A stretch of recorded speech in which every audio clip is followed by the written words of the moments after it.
So I got this amp in the mail just recently.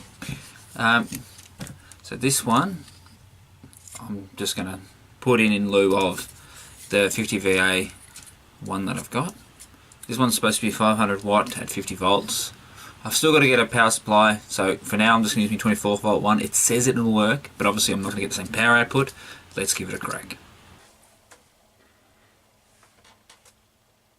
I got a bit carried away with trying to fix this, so I started pulling everything out and then ended up changing that board with the CT on it, which has effectively changed the calibration of the unit. I have the new amp in there now, so let's hook it up to that one over there, that transformer, and let's give it a whack.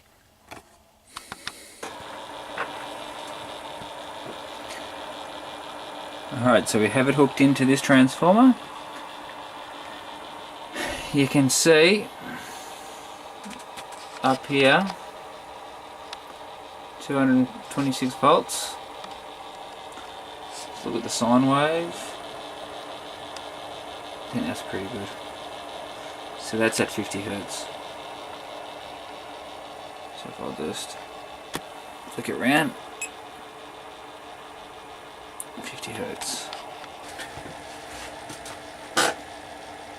Well, I'll give you some different frequencies.